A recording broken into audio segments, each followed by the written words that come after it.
Да, почнуваме со емисијата. Тука во студиото е господинот Павле Трајанов, председател на Демократски сојуз, актуелен пратеник. Господине Трајанов, добро дојдовте во студио 10. Добро е нашол. Собранието е секогаш актуелно, ми се чини кај нас, помалку или повеќе, сега некако повторно исплива на површината со она дебата и со оние скандали околу носењето на деловникот. Деловникот сепак се изгласа, на крај пратениците на левица кои беа против тоа гласаа против, но сепак помина гласањето, но сепак помина во една прилично тензична и скандалозна, јас би кажал, атмосфера. Како го видовте тоа и кажете ми што е вие според вас левица многу се бунеше за новиот деловник, што е спорно во новиот деловник? Прво сакам коментар околу парламентот. Се разбира дека парламентот треба да биде највисокиот дом на демократијата, бидејќи тука е законодавната власт, се носат законите, стратегии за државата. Овој процес околу подготовка на новиот деловник подолго трае и веќе се согласија повеќе партии, СДСМ, ДУИ, ВМРО, ДПМН, и беше јасно дека нема начин да се блокира носењето. Јас лично имав сериозни забелешки околу филибастеринго да остане можност да се блокира носењето на некои одлуки или законски проекти, али само врзани за нашите национални и стратешки интереси. Да речеме, тогаш кога ќе се процени дека носењето на закон ќе нанесе штета на државните интереси, да можат партиите, тие што не се служуваат, или пратениците, тој процес да го блокират или да го развлечат, ако не друго, но бидејќи одговараше сега СДСМ се оптеретени дека некои закони ги блокира опозицијата, дека добро е да нема можност за блокада. ВМРО ДПМН, пошто проценките се дека тие ќе бидат на власт, викат за нас исто така супер, СДСМ не ќе може или ДУИ, ако биде исто така во опозиција, не ќе може да не блокират.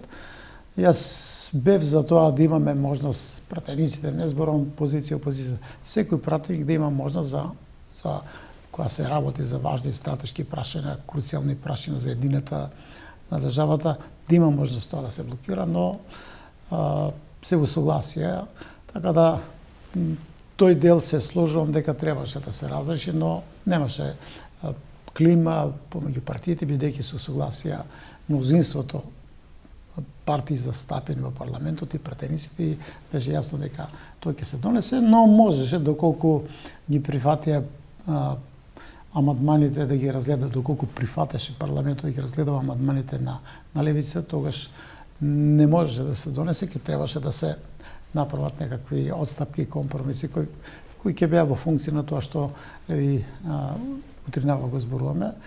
Како и да е, мислам дека тоа заврши сега и коментарите после тоа, мислам дека апсолутно Добро, не држат никаква значење. Вие гласавте ли за деловникот?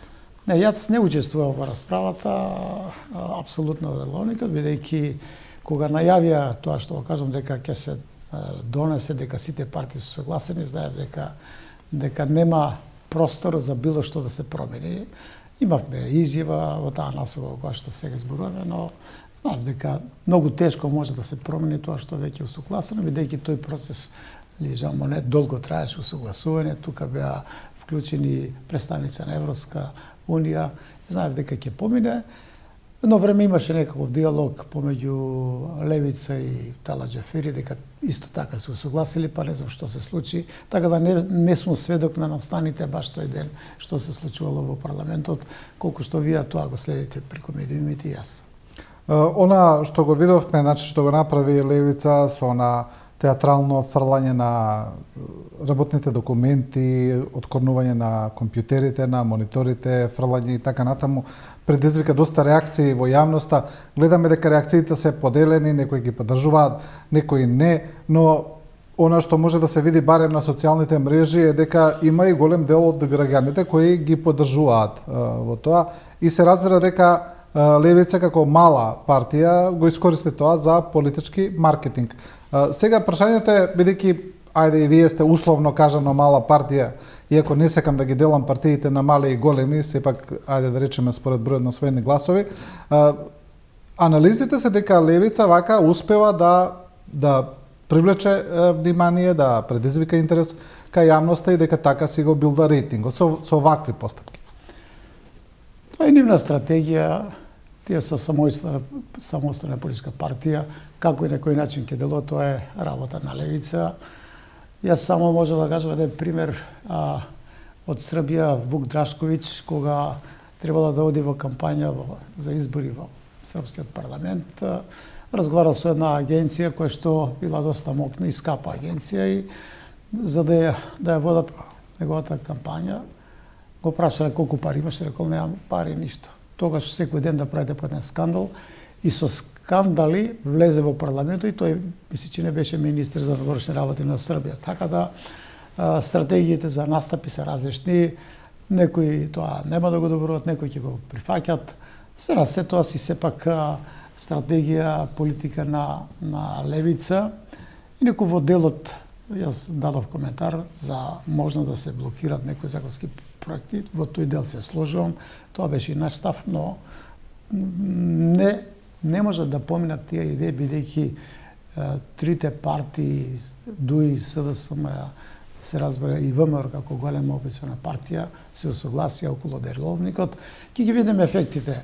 Може би сепак требаше да има можност пратениците да можат некои законски проекти, реков, во насока кои што се битни за државата, кога се загрозуваат националните прашања да може пратеник или партија да блокира, но тоа помина сега, ќе видиме ефектите од примените, бидејќи тој ќе се применува за следниот парламентарен состав, ќе видиме. Така да, ништо не е вечно, може повторно се менуваат работите, сепак се работи за деловник, за работа на Собранието на Македонија.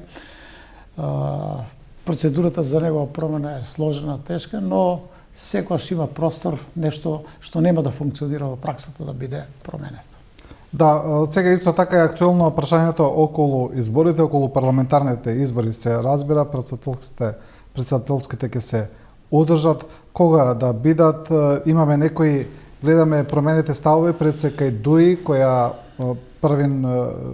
предходно рече дека тие се за изборите да бидат после председателските, сега вела дека немаат против да бидат заедно и со председателските, со вториот круг од председателските избори. СДСМ, како што гледаме, се уште стои на ставот дека изборите треба да бидат одвоени после председателските, а ВМРО ДПМН цело време бара да бидат заедно со председателските. Се чини како таа идеја да бидат заедно со вториот круг на председателските избори повеќе да добива полека повеќе на тежина и дека е се поизвестно дека така ќе бидат парламентарните избори.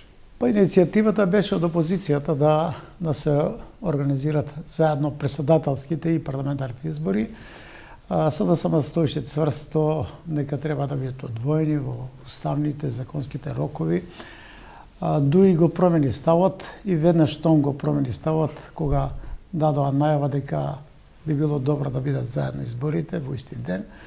СДСМ веднаш се престрои затоа што во оваа коалиција сега во актуелната власт главниот збор го има ДУИ и тие сугерираат и тие диктираат кои одлуки ќе се донесат, клучните одлуки носи практично ДУИ и гледам дека последните денови СДСМ прифаќаат да бидат во еден ден изборите, како можен термин го посочуваат 8 мај.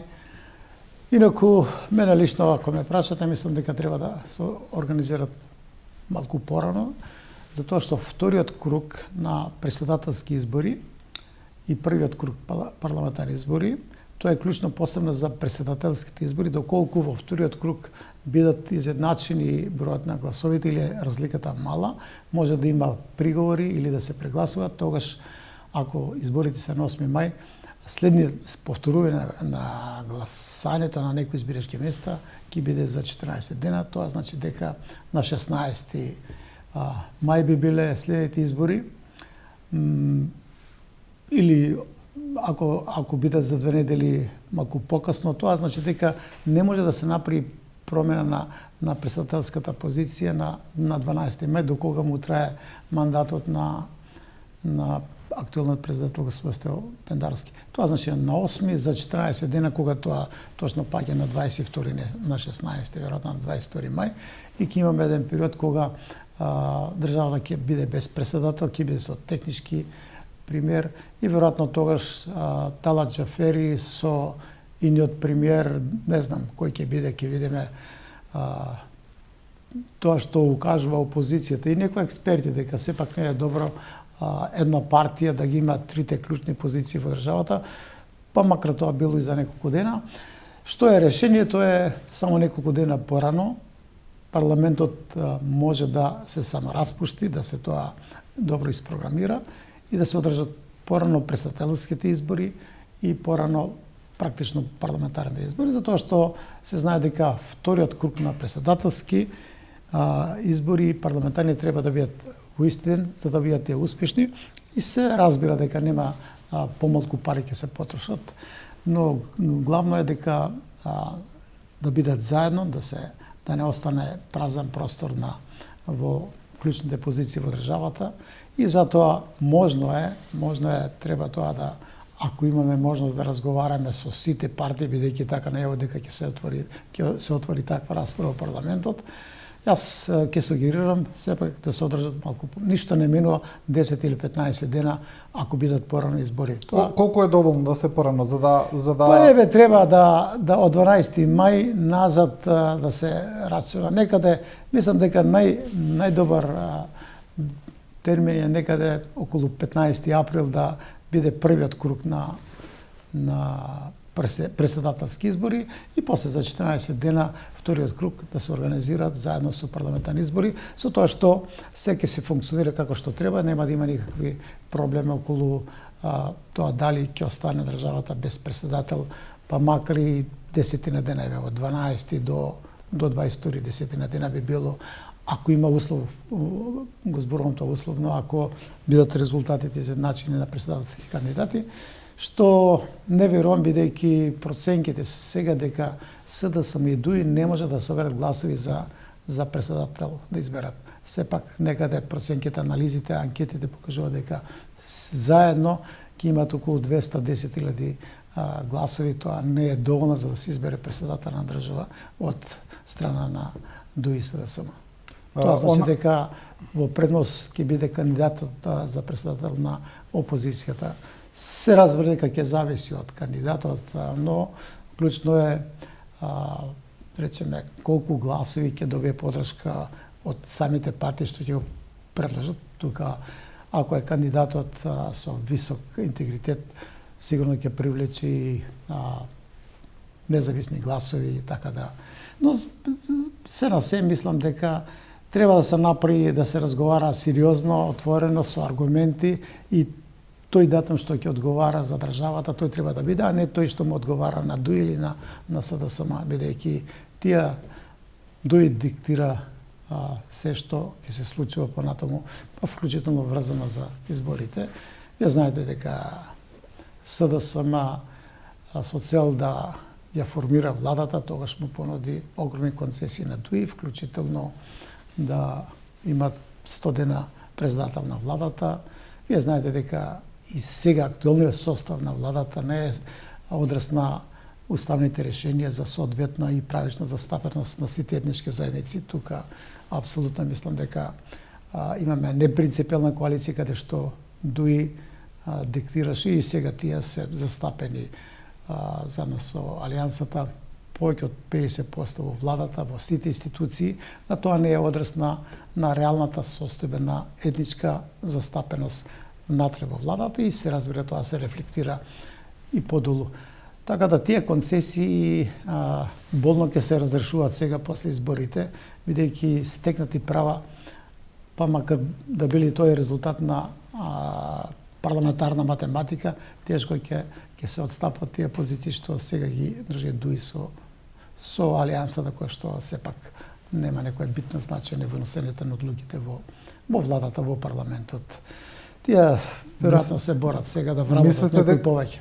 Мислите дека ДУИ, доколку повторно победи на изборите и со новиот коалицијски партнер, да речеме, ако тоа биде ВМРО ДПМН, тоа го покажуваат анкетите, дека ќе инсистира да има изброј на министри во владата, изброј на директорски места? Па веројатно ќе инсистират, ќе се повикат на тоа што тие концесии што ги добиле од СДСМ.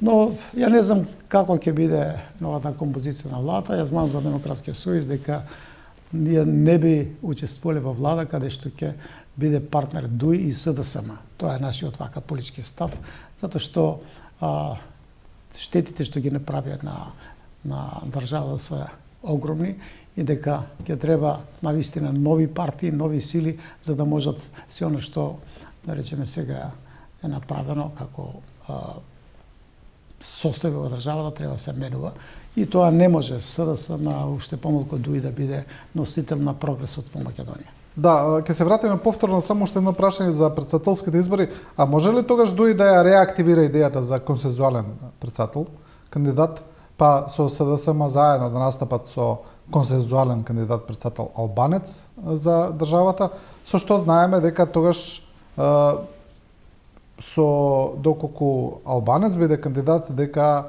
можеби ќе има голема шанса етничките албанци повеќе да гласат за него, иако се за, да речеме, за другата партија, опозицијска албанска партија. Па мислам дека се поделија партиите од албанскиот политички блок. Има позиција, а тоа е позицијата е ДУИ, има опозиција од 3 политички партии кои што сега се во опозиција. Алијансата која што и натаму размислува дали да се повлече во опозиција или да остане во власта.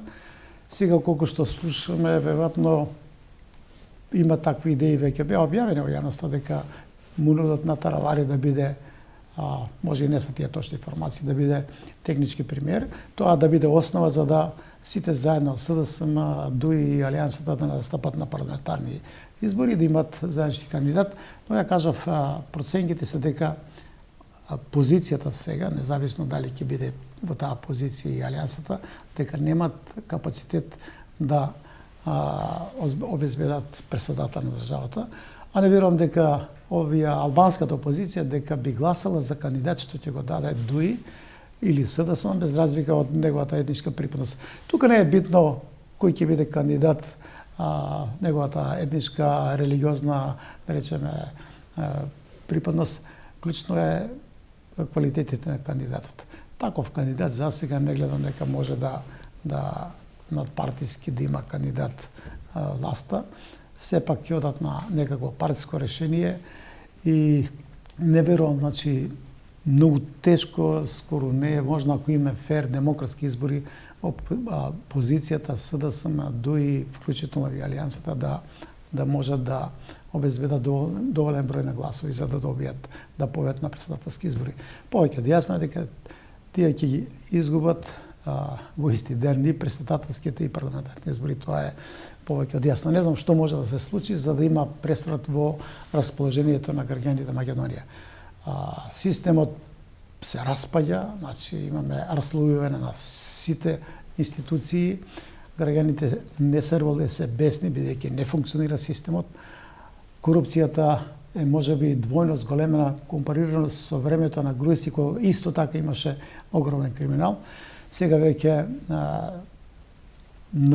напред води околу криминализацијата на државата ДУИ, бидејќи анализите сега што ги прават сите партии и секојдневните афери што се откриваат, само вие новинарите или истражувачките новинари што откриваат криминал се е врзан за ДУИ. И тие манифестираат огромен капитал. До сега никој не коментираше, ДУИ беше партија која што беше недопирлива, не можеше никој да коментира. Сега се отворија сите тие прашања и се до тоа влијае на рейтингот и на СДСМ, бидејќи многу кадри беа вклучени исто така на СДСМ во криминал. За дел од нив се води судска постапка, но за голем дел нема, бидејќи тешко дека МВР, другите институции, финансиска полиција ќе отвори обработка или ќе собери информации за некој што е актуелен носител од СДСМ, уште помалку од ДУИ, што е вклучен во криминал. Но ќе видиме како ќе се движат сите овие работи. За секој случај нема подршка од граѓаните. не што јас сум во опозиција Демократскиот сојуз, секојдневно комуницираме со граѓани. Значи постои навистина без против тоа како и на кој начин владае. Значи секој вика што направивте, ја продадовте државата, ја уништивте државата. Има ли корупција? Со оглед на ретензите кои се повторуваат цело време, кои ги прават релевантни агенции, се разбира дека се покажува дека СДСМ има значително помал рейтинг од ВМРО ДПМН. Една од опциите која цело време се зборува е тоа дека тие може да настапат на заеднички листи со ДУИ како предизборна коалиција, дека тоа им е една од, ајде да кажеме, сламките за спас. Мислите ли дека тоа ќе се остари на крај? Па мислам дека тој дебакал што се предвидува да го доживее СДСМ сака да го амортизира или одговорноста да сподели со своите коалициони партнери и колку што течат информациите од тие нивни разговори, преговори дека се решени да одат заедно со ДУИ и тука, како што реков, е пунувата за алијансата да и таа да се вклучи, со тоа што има такви размислувања, основа за вклучување да биде техничкиот председател на владата, да биде од предлог на алијансата, тоа да биде лидерот на таа партија Таравари. Како и да е, засега информациите потврдуваат дека тие се подготвени да имат заеднички листи. И затоа го блокира законот за една изборна единица, бидејќи ако беше Македонија една изборна единица или ако се случае, бидејќи законот е во процедура се гласа, тогаш еден треба да води таа листа, веројатно тоа ќе треба да биде од СДСМ, а тогаш Ахмети или Таравари или некои други ако се приклучат нема да бидат носители на листа. Вака со 6 изборни листи ќе има простор за сите да водат по една изборна единица и тоа е полесно за голема коалиција што. А зошто велите дека го блокирале тој закон, не ли беше предложено СДСМ? Не, законот за една изборна единица е предложен од повеќе партии, Демократскиот сојуз, јас сум прв предлагач, тука се Левица, тука ЛДП, тука се ДОМ, тука ВМРО Народна партија, има независни пратеници, некаде околу 15-16 пратеници. А СДСМ предложи друг закон за избирање на изборниот модел. СДСМ по диктат на коалициониот партнер ДУИ, тие го блокира, но во јуни месец гласаа сите за првата фаза помина и сега го блокира, бидејќи треба да почне амандманска расправа, за неколку дена да има расправа, евентуално се предложат амандмани да се гласа да стапи во сила. Тој закон апсолутно не е пречка ни 6 месеци пред избори, ни помалку, бидејќи процесот на собирање на гласовите, кога е еден кандидат, да речеме една листа како што е за претседателски избори, тоа ќе важи исто така и за парламентарни избори, но како што реков,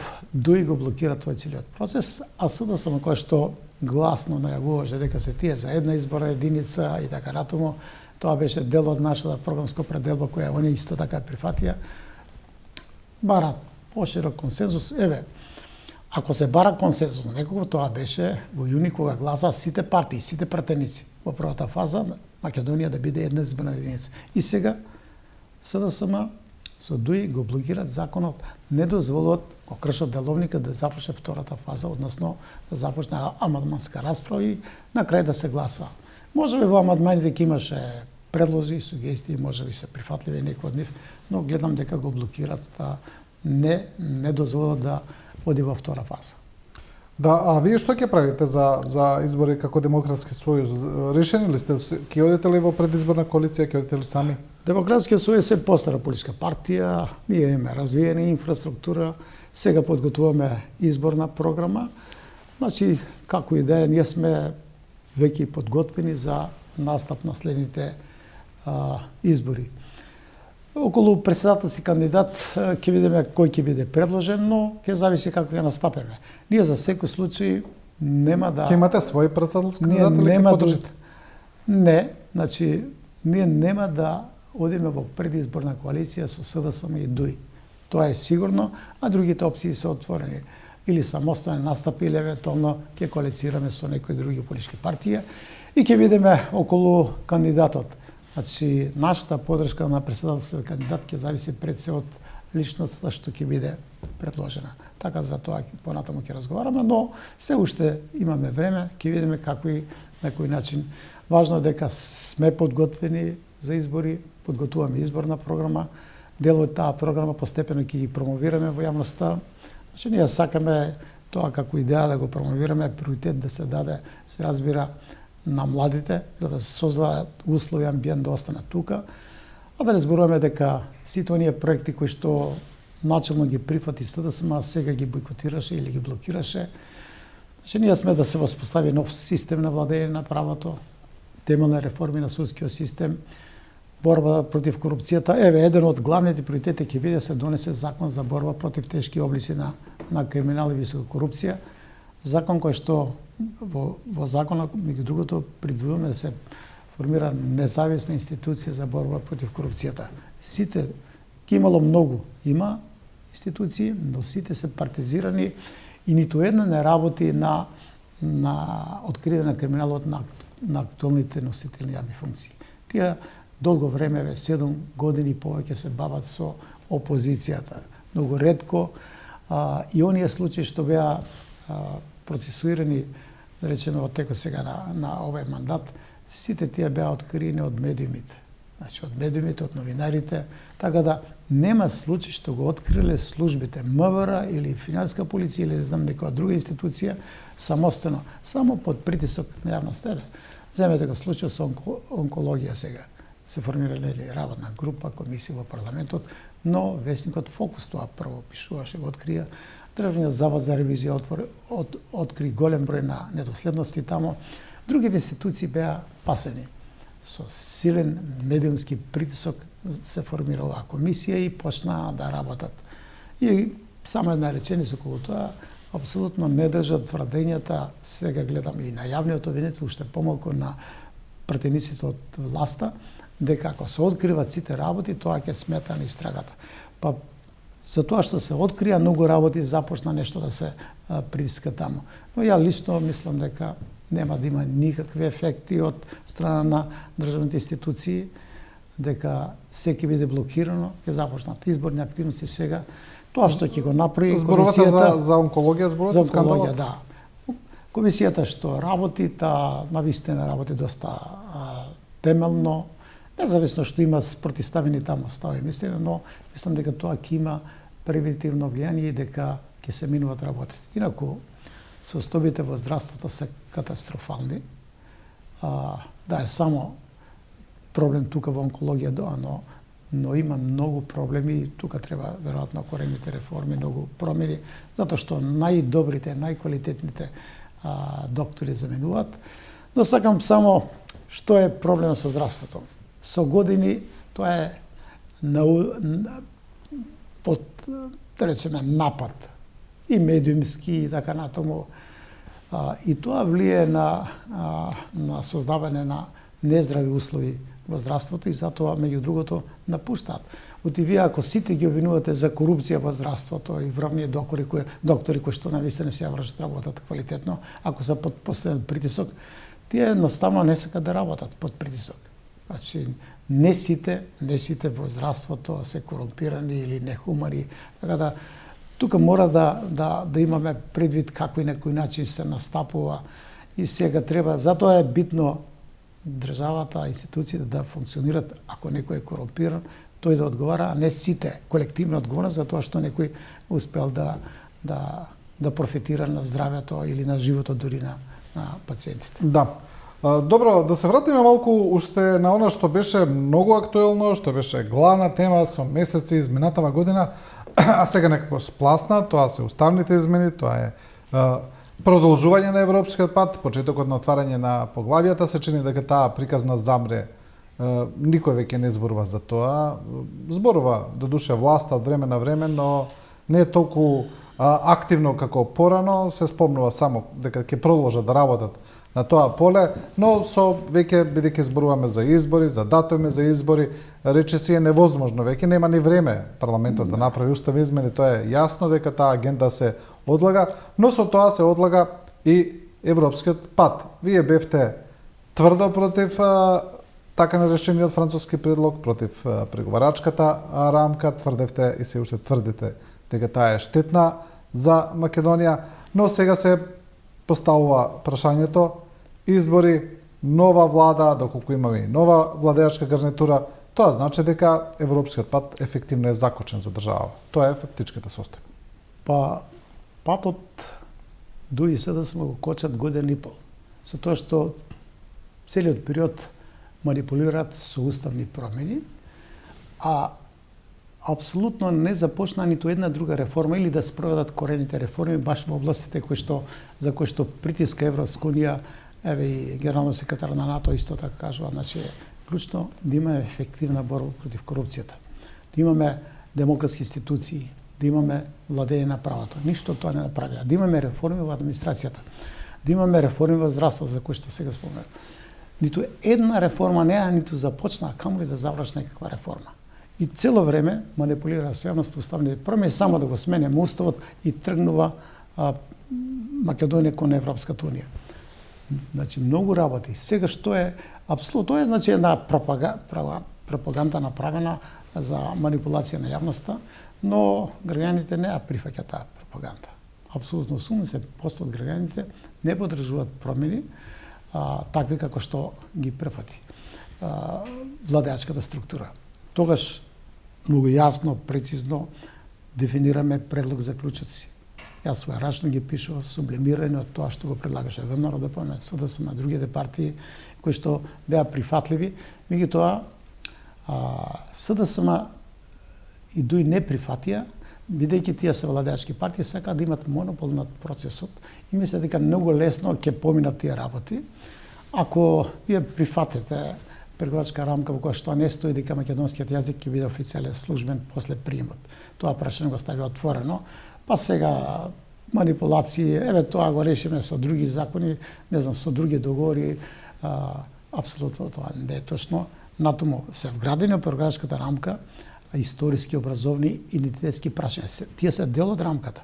И сега тврдат дека тие нема да бидат основа, па дури сега и представници на Европска унија, тие нема да бидат основа за блокада, но не носат заклучоци, тоа што го баравме ние, да донесе заклучок Советот на Европска унија да кажат билатералните прашања наметнати од Бугарија во рамката не може да бидат основа за блокада.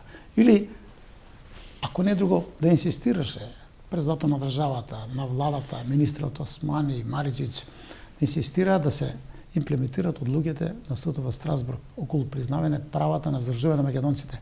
Тоа апсолутно не ги интересира. Значи, само беше медиумска манипулација, топ тема секој ден, уставните промени. Сега се стишија, видува дека тоа веќе не пали, но што е за мене клучно? Да видиме како ќе се развијат работите.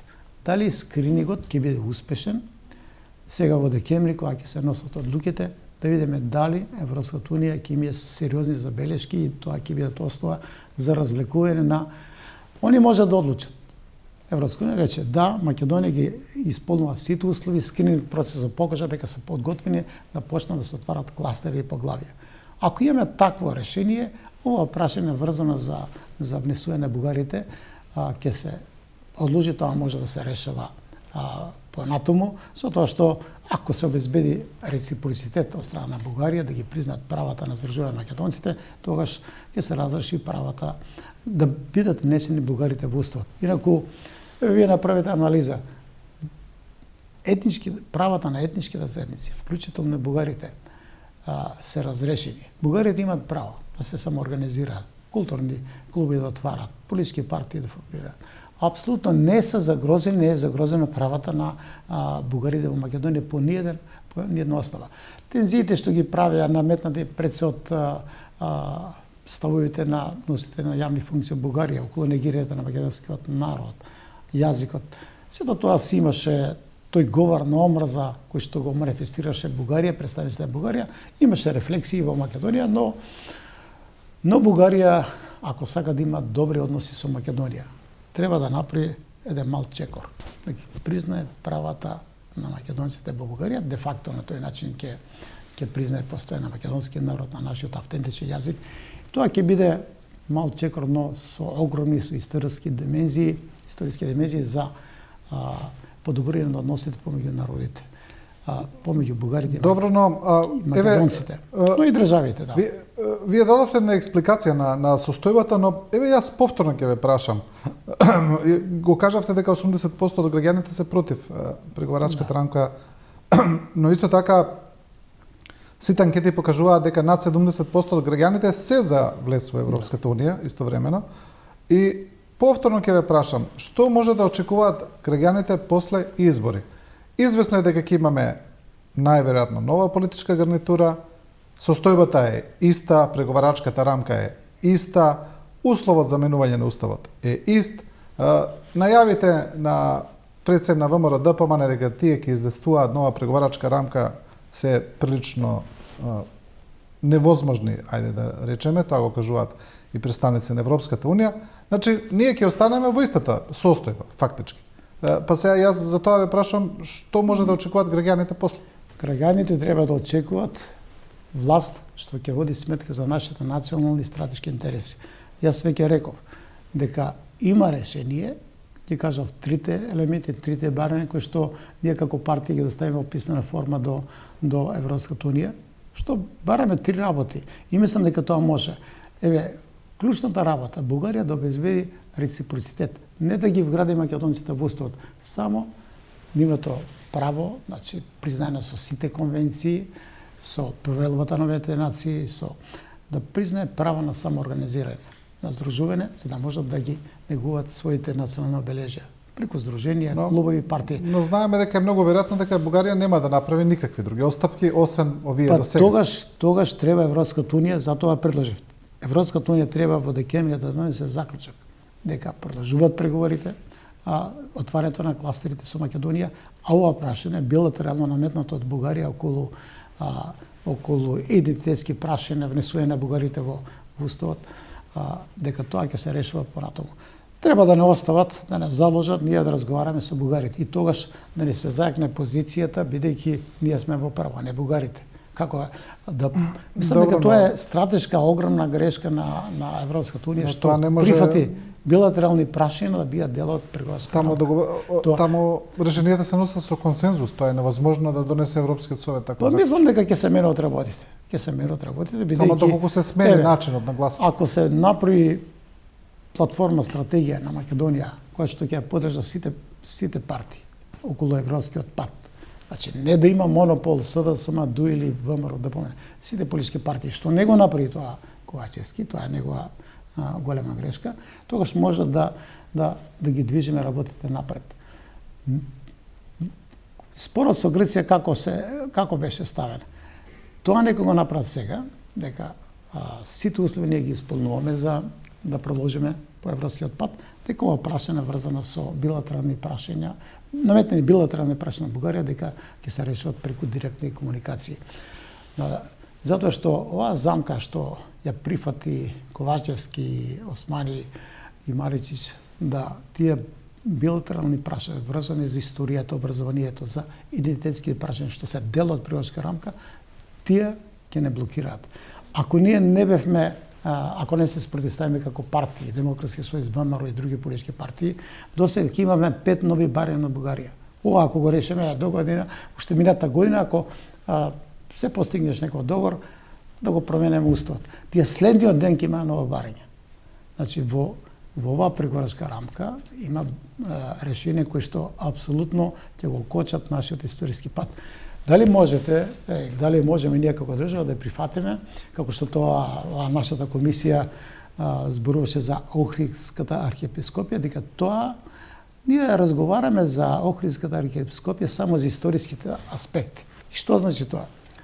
Во учебникот по историја, или како се споен учебник тамо да пишува, според бугарска страна, Охридската архиепископија е бугарска црква, а според македонската, наука, тоа е македонска.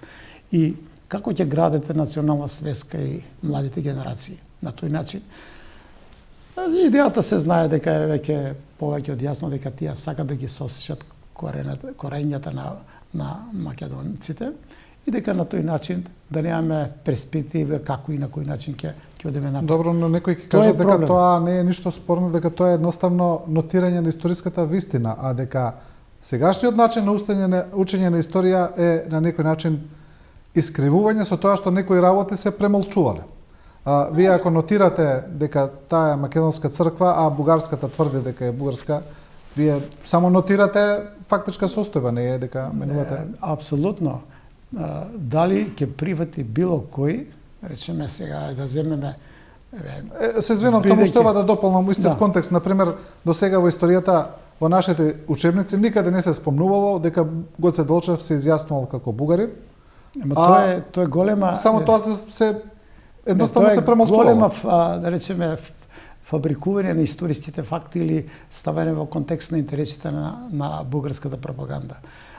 Студент да студирате или да учите тамо, меѓу другото морате да напишете дека сте бугари. Кажете ми како е на кој начин 100-120 хиляди меѓу нив и председатели на влади, бивши, не знам, министри, како и на кој начин се стекна со бугарски пасош? Дали се тие бугари? Добро во ред, но... Ама тоа ќе го користат, ќе го злоупотребат. Ќе тебе вие сте подпишале тука дека имате бугарски корени. Тоа не е основа за да го дискредитираш некој или да негираш дека постел. Гоце Делчев бил македонец, тој се бора за самостојна Македонија.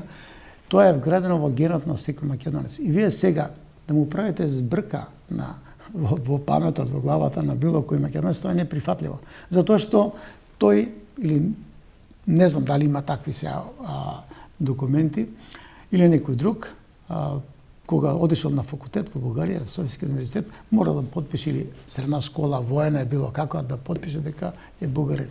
Тоа е исто, сега што не се случува. Да, но, така да апсолутно но јас не велам јас велам само тоа да се нотира во историјата дека било така. Вие со целото објаснување ова што го давате дека така. Во кој интерес е? Во чиј интерес е тоа? Па историјата да ја нотирате како што било. Па нека прават историчарите, ние не.